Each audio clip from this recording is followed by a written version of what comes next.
ચાલુ થઈ ગયો.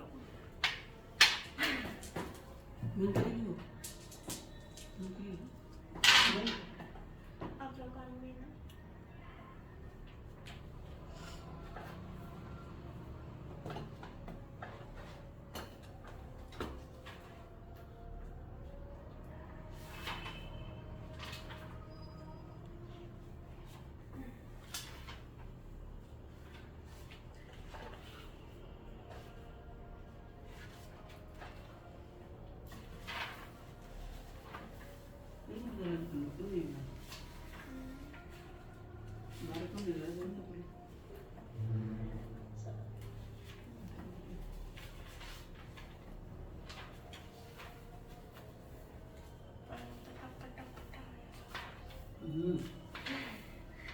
ते खड़ा होना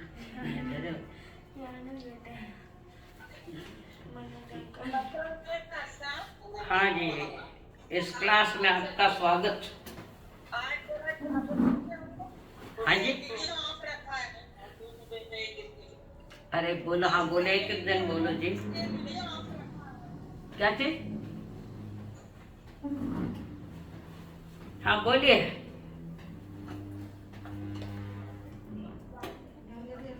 आप कुछ बोलना है सपना जी? कुछ पूछना है क्या? हाँ ठीक. और किसको पूछना है? सोनल जी. प्रायोग्य लब्धि बताओ ना एक बार. हाँ प्रायोग्य लब्धि. हाँ बताती. प्रायोग्य लब्धि में आयु कर्म को छोड़कर, कारण आयुष्य कर्म एक बार ही बंधता है, कोई एक समय. तो आयु कर्म को छोड़कर 7 कर्मों की स्थिति, अनुभाग यानी परिणाम, स्थिति और अनुभाग, जो फल देने की तीव्रता होती है पहले केस में मिथ्यात्व में, शुरू में जो बताया ना कि लब्धियां, मति ज्ञानावरणीय के क्षयसम लब्धि जो होती है, तो उसमें आगे चलकर जो प्रायोग्य लब्धि है, इसमें 7 एक कर्म छोड़कर, आयु कर्म छोड़कर 7 कर्म जो है बंधे हुए, उसकी स्थिति, जितने स्थिति में बंधे हैं वो स्थितियां कम होती है. कारण इधर पुरुषार्थ जबरदस्त चल रहा है सम्यक दृष्टि की ओर, तो वहां पर पाप प्रकृतियां नहीं बनती, पुण्य प्रकृतियां बनती है. तो और उनके फल देने की तीव्रता भी कमी होती है. जैसे खट्टी छाछ बहुत है और उसमें पानी डालो तो खटास कम होती कि नहीं होती है? समझ में आ रही बात?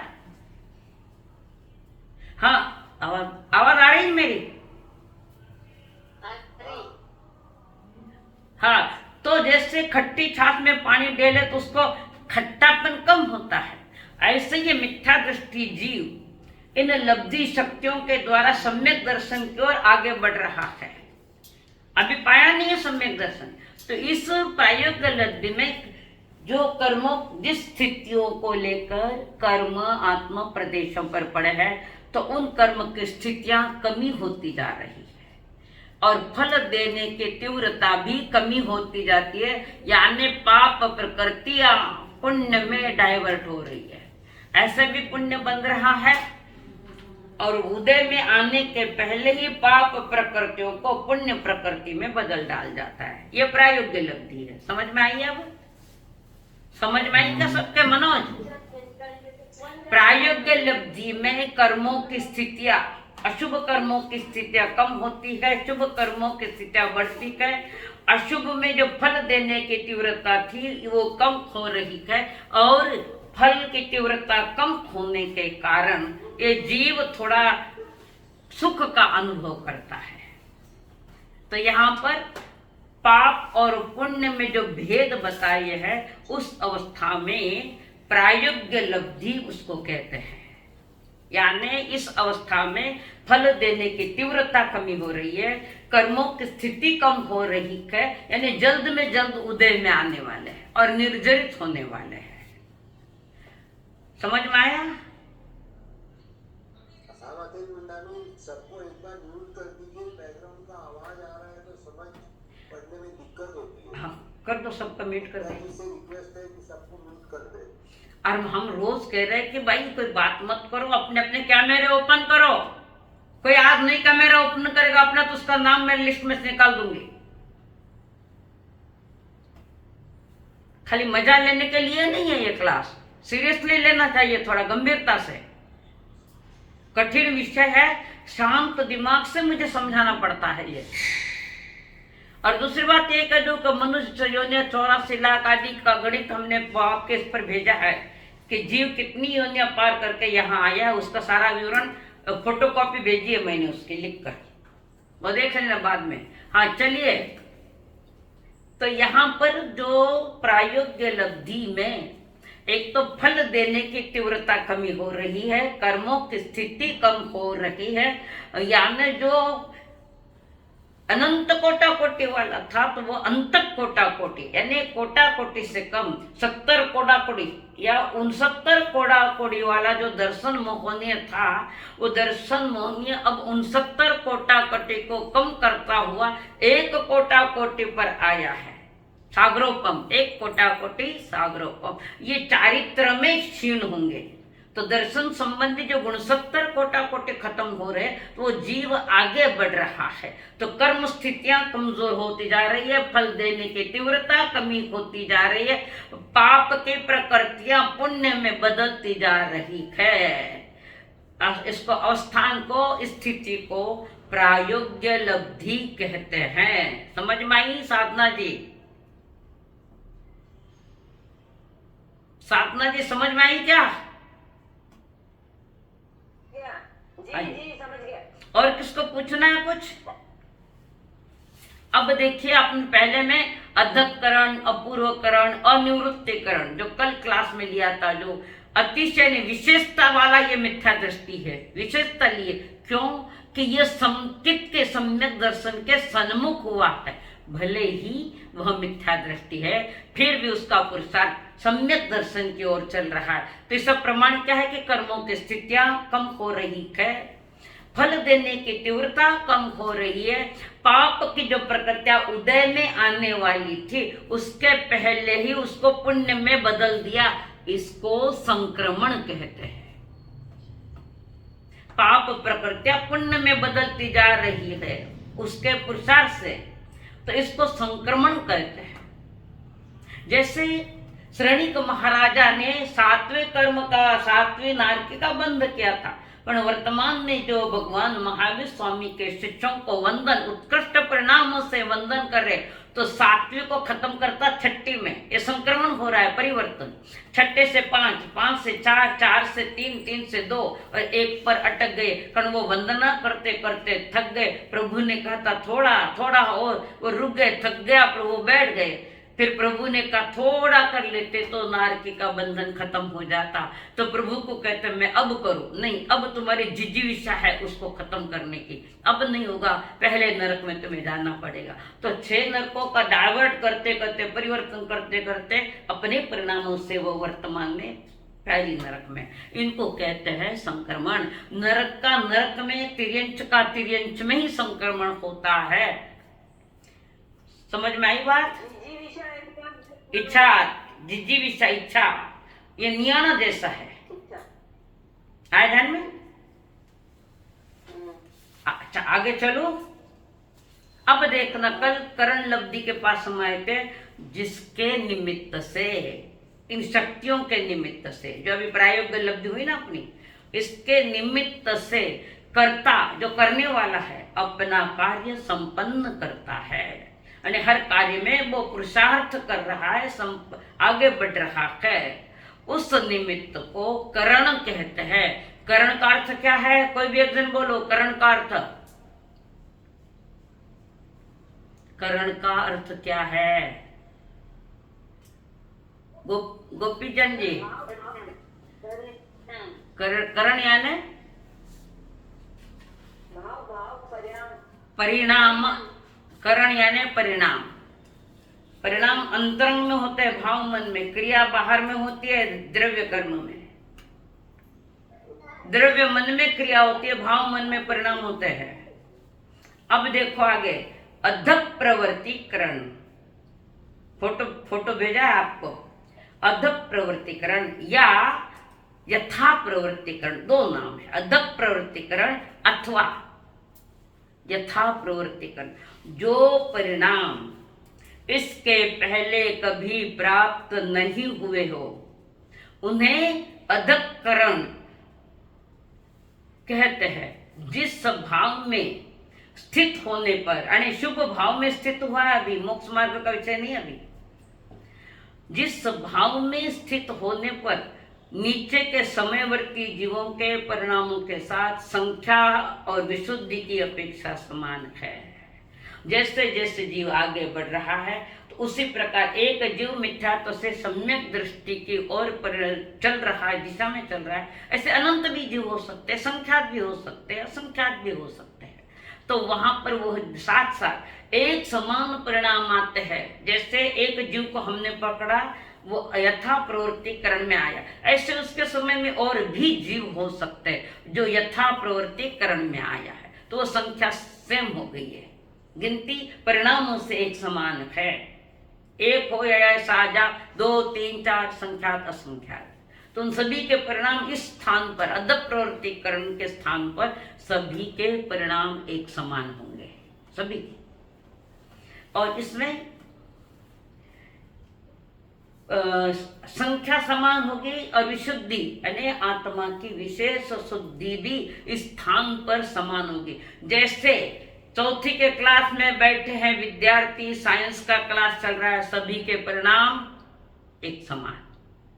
समझो जीव 10वीं में बैठा है, आप या कॉलेज में बैठे हो और 50 बच्चे कॉलेज में पढ़ रहे और टीचर क्लास पढ़ा रहा है मैथ्स का, तो सभी के परिणाम समान होंगे, गणित के ही होंगे पढ़ाने का। ये संख्या है। ऐसे ही इस कर्ण लब्धि में जो आगे बढ़ रहा है अधः प्रवृत्तिकरण। अब कर्ण लब्धि के ये भेद बता रहे हैं। पहला है अधः प्रवृत्तिकरण या यथम, जो परिणाम, यथा प्रवृत्तिकरण, जो परिणाम पहले कभी नहीं आए हुए थे उन्हें अधःकरण कहते हैं। जिस भाव में स्थित हो, तो जिस परिणाम में जो जिस सम्यक दृष्टि की ओर आया हुआ है, इस अधः प्रवृत्तिकरण में जितने भी जीव है उनके परिणाम समान होंगे, पर आत्मा की विशुद्धि भी समान होंगी सभी की। जैसे क्लास का, स्कूल का हमने उदाहरण दिया था। अभी मेरे क्लास में आप बैठे हो, बहुत सारे बैठे हो, तो गुणस्थान सीखने में आपके परिणाम अभी समान है कि नहीं है? है ना? तो आपके ये ऐसा है अधः प्रकरण। ऐसा ही समझो कि गुणस्थान थोड़ा पहली बार सीख रहे हो, यानी ये परिणाम आपको पहली बार आ रहे हैं। ऐसा ही अधः प्रवृत्तिकरण में भी जीव के विशुद्धि, आत्मा के विशेष शुद्धि में उसके सभी जीवों के परिणाम एक समान है, सदृश्य है, तो समान हो जाते। इस कारण उन भावों के समुदाय को, वो परिणामों का एक परिणाम वाला जो समुदाय है, ग्रुप है, उनके सभी के समुदाय को, उस समुदाय को अधः प्रवृत्तिकरण कहते हैं। चलो, इसमें कोई शंका, प्रश्न हो तो पूछो या बाद में पूछो, मैं आगे चल रही हूं। अधः प्रवृत्तिकरण, इसमें परिणाम सेम है, जीव विशुद्ध होता जा रहा है। इस परिणाम पर आए हुए जो भी जीव है, 1, 2, 3, 4, सभी के परिणाम समान है, संख्या भी बराबर आ रही है। जितनी संख्या वाले जीव है सभी के परिणाम विशुद्धि के है, एक समान है। यह है अधः प्रवृत्तिकरण। इस करण में निम्नलिखित कार्य होते हैं, जो मैं बता रही हूँ कि इस परिणाम पर आए हुए जीव के क्या क्या कार्य होते हैं। कौन सा करण? अधः प्रवृत्तिकरण में आया हुआ जो जीव आए हुए हैं वे विशुद्धि भी हो रहे हैं, सबके परिणाम एक समान है।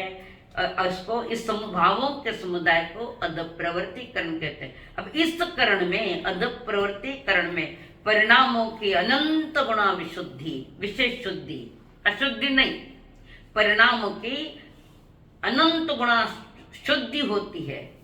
एक दो, उस विशुद्धि के कारण असाता वेदनीय आदि अप्रशस्त कर्म, जो जो अप्रशस्त है, जो पाप से भरे हुए परिणाम है, उसको हटाकर अप्रशस्त कर्म प्रकृतियों का नियम का निरूप अनुभाग का प्रत्येक समय उत्तरोत्तर अनंत गुणा हीन बंध होता है। किसका? अप्रशस्त प्रकृतियों का बंध कम होता है और प्रशस्तीकरण का बंध होता है, वो कमी होता है। अप्रशस्त जो कर्म है वे हटते जा रहे और प्रशस्त कर्म आ रखे हैं। जैसे वह नियम कांजी है, जैसे हम नीम का रस तुमने निकाला है, कड़वा होता है, बहुत कड़ा, तो हमने उसमें आपने पानी डाल दिया ज्यादा, तो उसका नीम का कड़वापन कम हुआ कि नहीं? पी सकते हैं। ज्यादा कड़वा हो तो ले नहीं सकते। ऐसे ज्यादा पाप हुए तो जीने की बड़ी मुश्किलता आती है। जीते तो जी तो लेते हैं, जी भी रहे हैं। तो अब अशुभ या पाप प्रकृतियों में अनंत गुणा हीन होता है और शुभ प्रवृत्ति में अनंत गुणा विशुद्धि होती है और अनंत गुणा प्रगति का बंध होता है।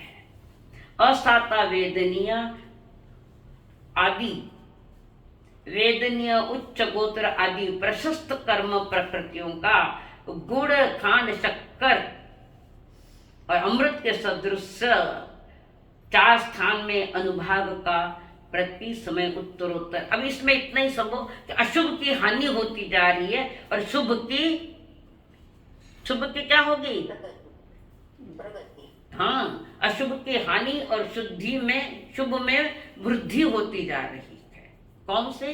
ये करण, ये अदब प्रवृत्ति करण में अशुभ कारण पाप परिणाम ज्यादा होंगे तो सम्यक दर्शन में प्रॉब्लम आएगा।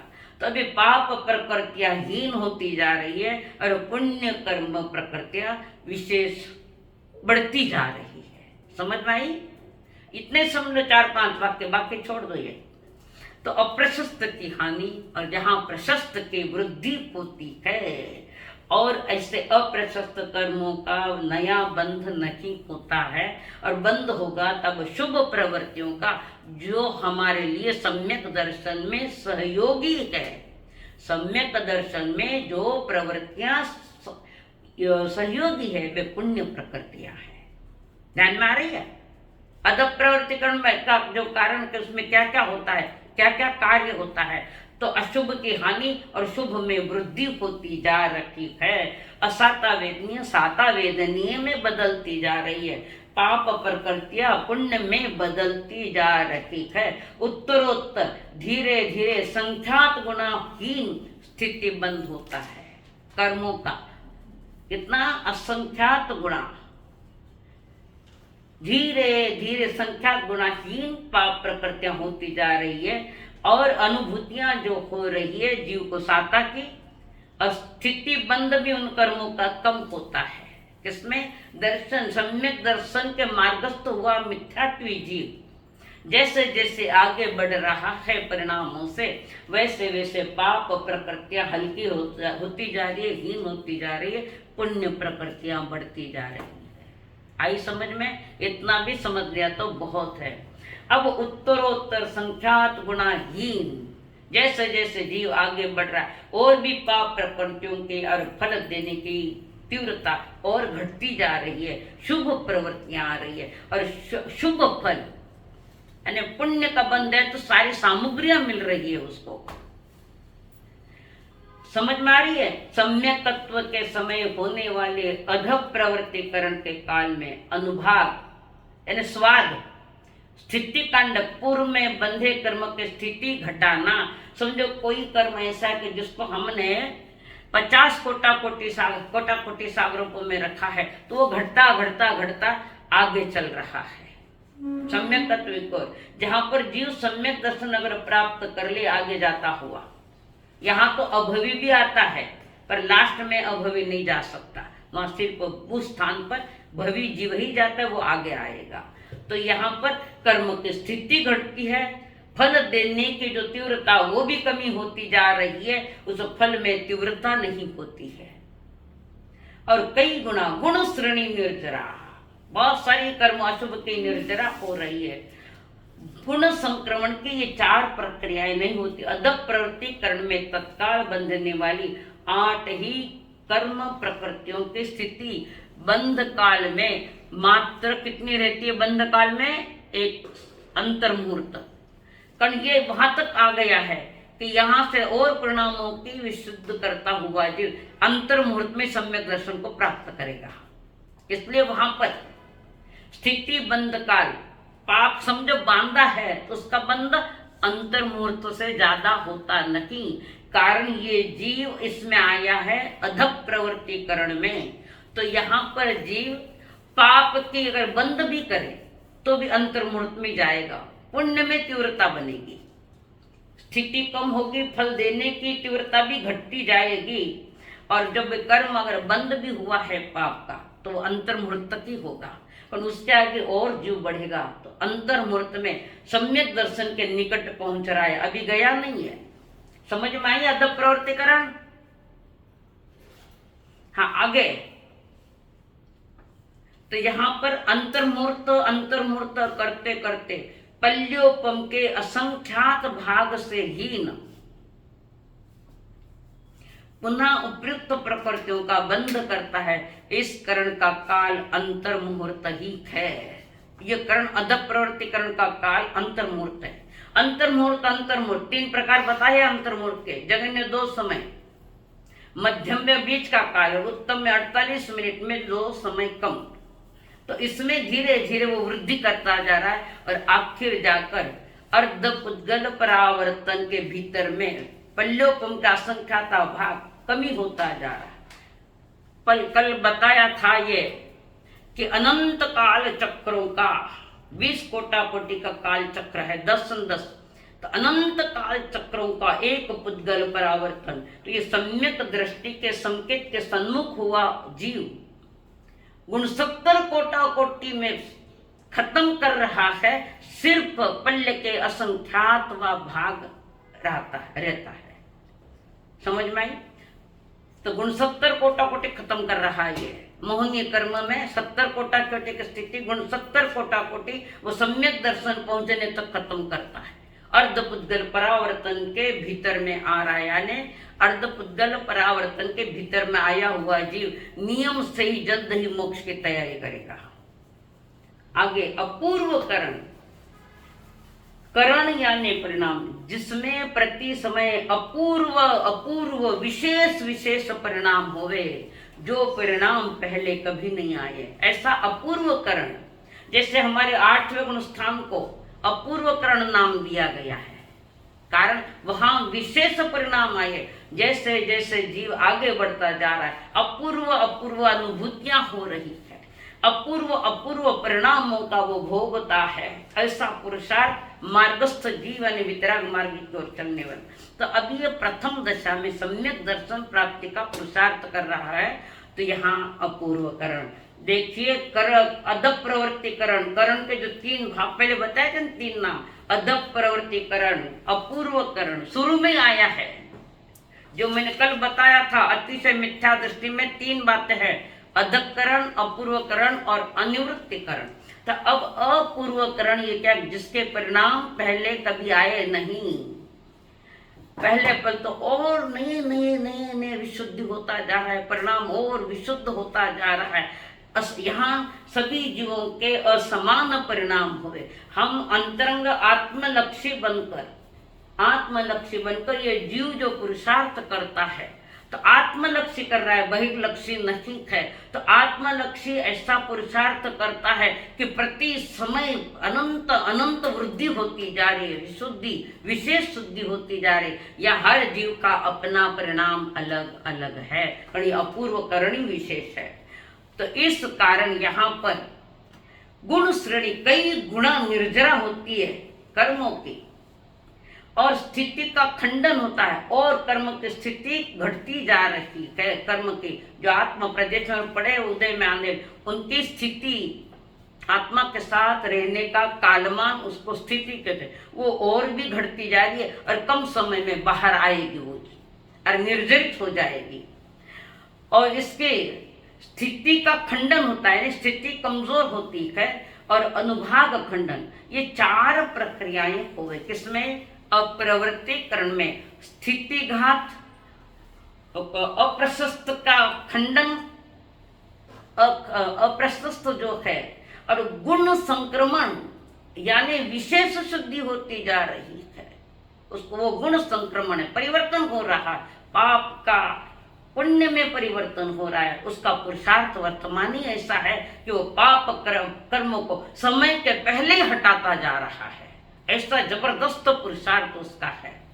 और वहां पर इस अपूर्वकरण से पूर्व में जो अप्रशस्त कर्म प्रकृतियों की रस की यानी अनुभव, रस तीव्र था, रस की तीव्रता, कटुता थी, तो वो घटती घटती जो तीव्रता थी यहाँ पर बहुत घटती जा रही है। प्रथम अनुभाग कांड के बाद प्रथम लब्धि से यानी प्रथम लब्धि हमारी करण लब्धि, जिसमें अधः प्रवर्तिकरण, उस लब्धि में उस रस की तीव्रता के अनंतवा भाग घात होता है। अधकरण प्रवृत्ति में जो कर्मों को हटाया उसने, उससे भी अभी जो बचे उससे अनंतवा भाग और घटाता है, वो घटाता जा रहा है।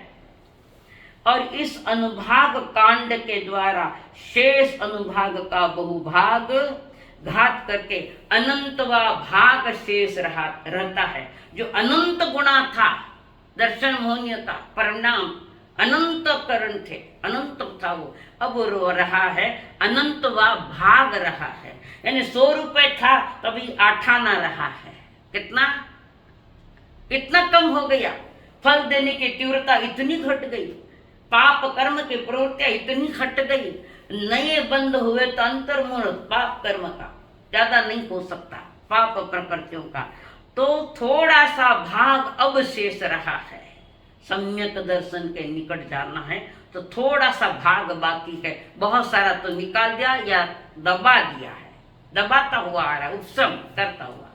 तो ये हुआ अपूर्वकरण। हर भाग में, हर स्थिति में कम होती जा रही है। पाप के परिणाम जो तीव्रता आने वाले थे वे भी कम होते जा रहे हैं, स्थितियां कम होती जा रही है, परिणामों में कमियां होती जा रही है, नए बंध में कमियां होती जा रही है, पुण्य बंध रहा है, पाप हट रहा है, पाप प्रवृत्तियां। ये हुआ अपूर्वकरण, जो परिणाम पहले कभी नहीं आए थे अब आए हैं। अपनी विशुद्धता के कारण अपने परिणामों में विशेष शुद्धि करता हुआ वो कर्म पर बोझ डाल रहा है, कर्म प्रकृतियों की स्थितियां घटाता जा रहा है, परिणाम घटा जा रहा है, फल देने की तीव्रता भी घटती जा रही है। समझ में आया? ये हुआ अपूर्वकरण। अब आया अनिवृत्तिकरण। एक समय में विद्यमान जीवों के, कोई नींद ले रहा है, नींद मत लो। कौन है यहाँ पर? हाँ, साधना कौन है? संचती।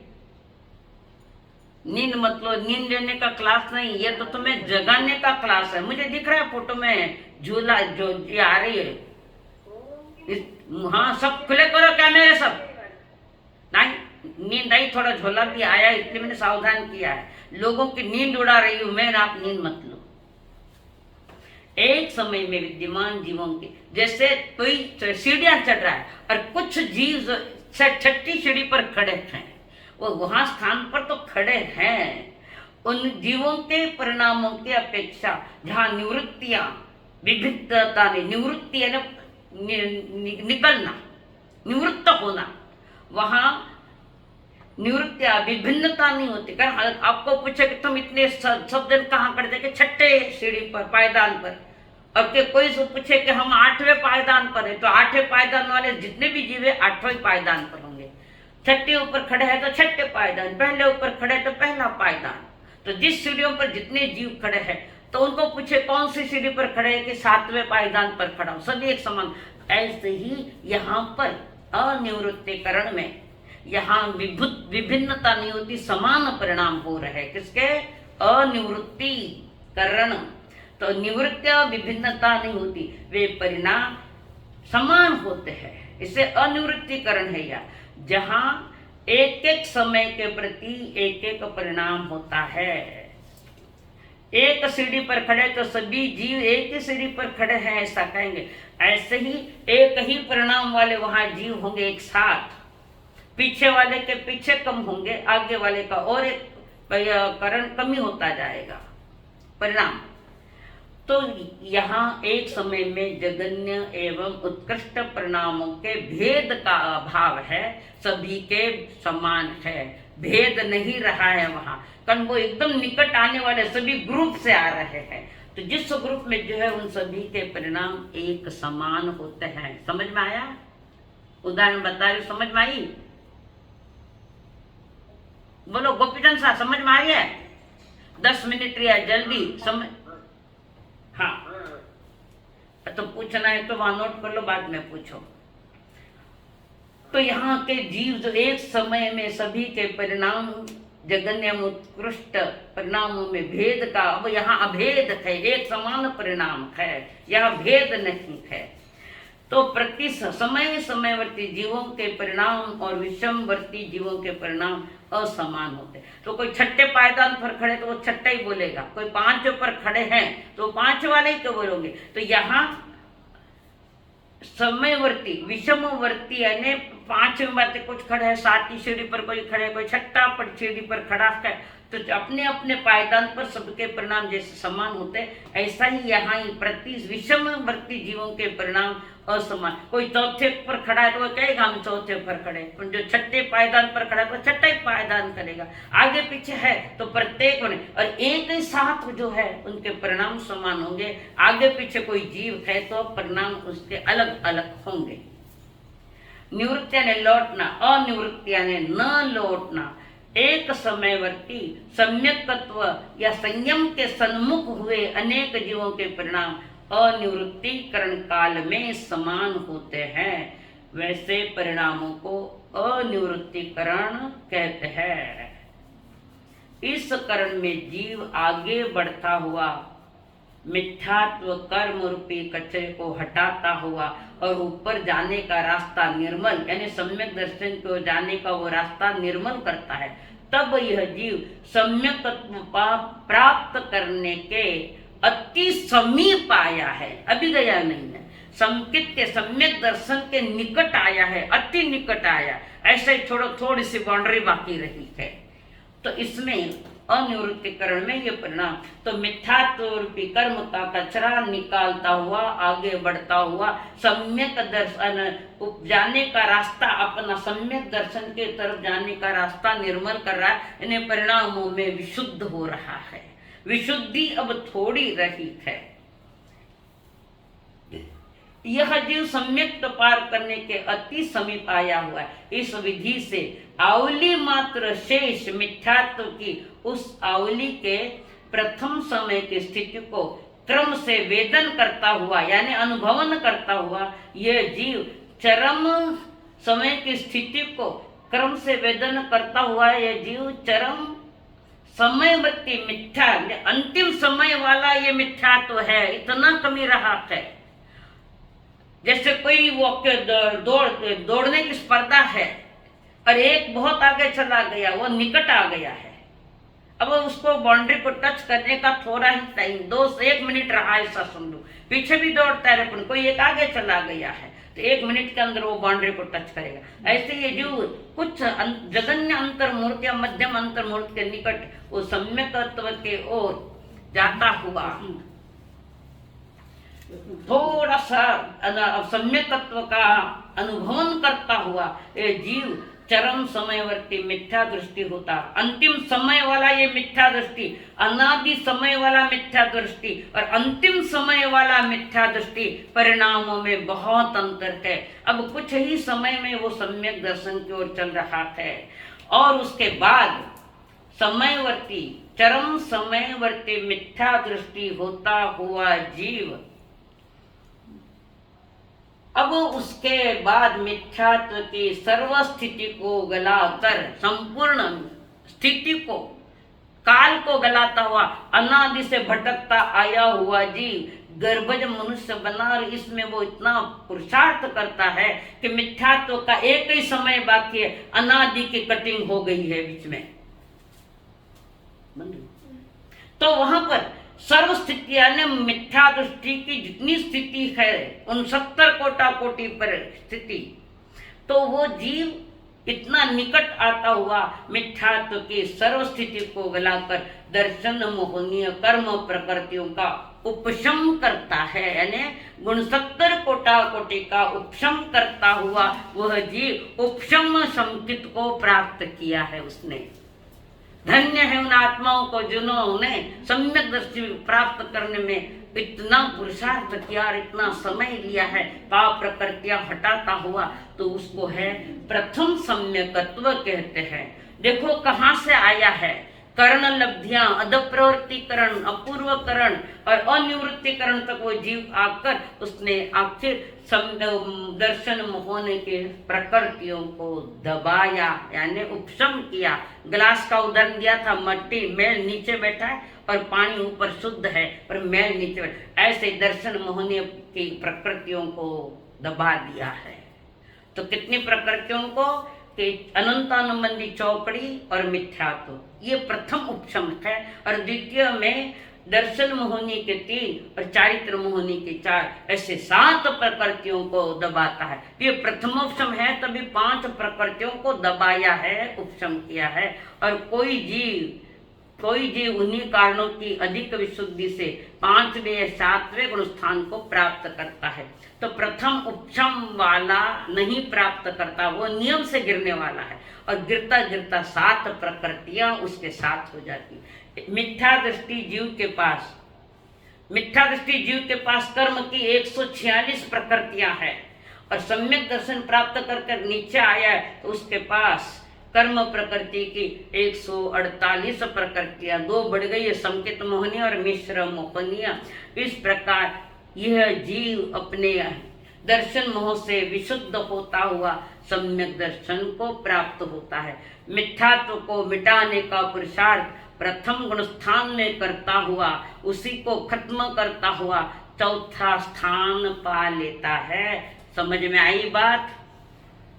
अभी समय एंड हो गया है 40 मिनट वाला, 1 आध मिनट होगा, 1-2 मिनट। अभी किसको पूछना है? हाँ बोलिए